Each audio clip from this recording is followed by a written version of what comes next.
Get successful. Successful. B. Okay, so I am in VA for a funeral. But gotta keep the mood lightened. Have to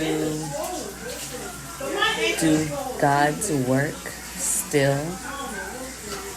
Gotta, keep my Bible on me. Keep doing my Bible studies. So, Women's History Month is almost over. And I was reading about Hagar and Sarai. And they had an interesting little story. As always, the Bible has interesting little stories. I apologize for any background noise or anything, but try to get through this really quick. So Hagar and Sarah. Basically, it started in Genesis, chapters 16, 18, and 21. And then there's a little bit in Galatians 4 where it's a little reminded. Somebody uses their story to bring up a situation regarding the laws and the spirit and God's promises. But their story is in Genesis. So, Sarah was a lovely wife to Abrams.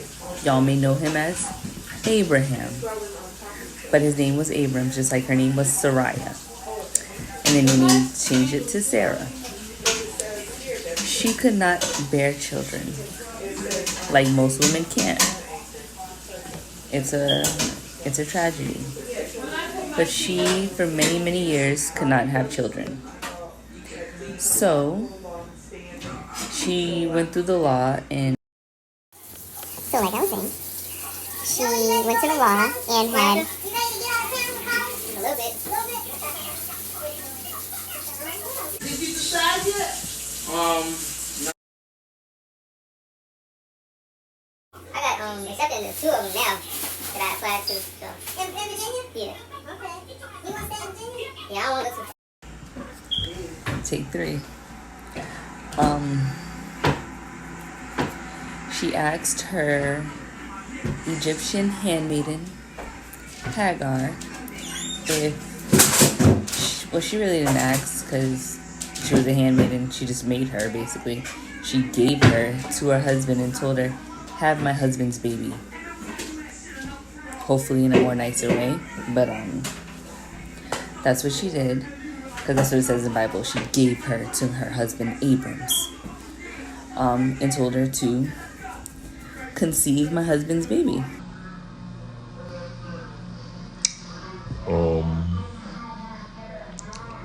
And Sarah hated herself for that. And that's basically how the story starts off. But it's like, you made that decision. Why are you mad?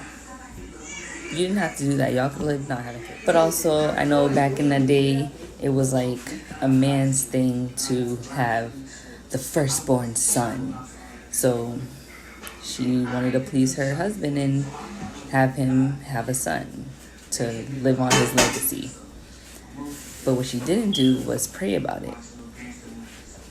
But she wanted to pray about it after the fact, or have Abrams talk to God about it after the fact.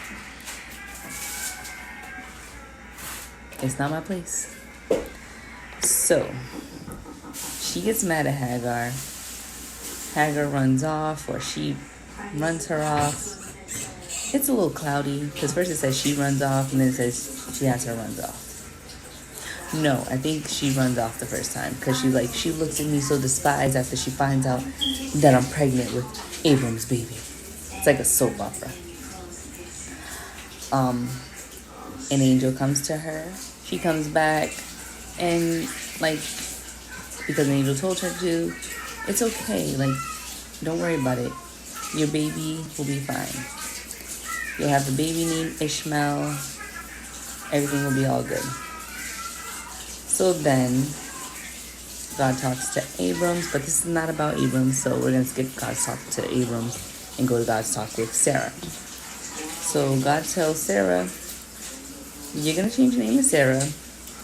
You're going to be blessed with a son also.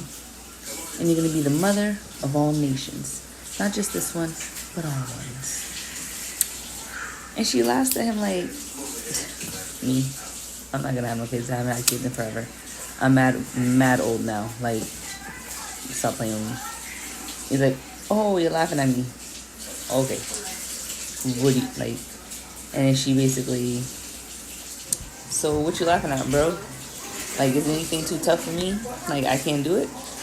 And she's like, nah, like, it was like a panic laugh type thing, like, And she ended up having a baby, naming him Isaac, which means laughter, like, so, you know.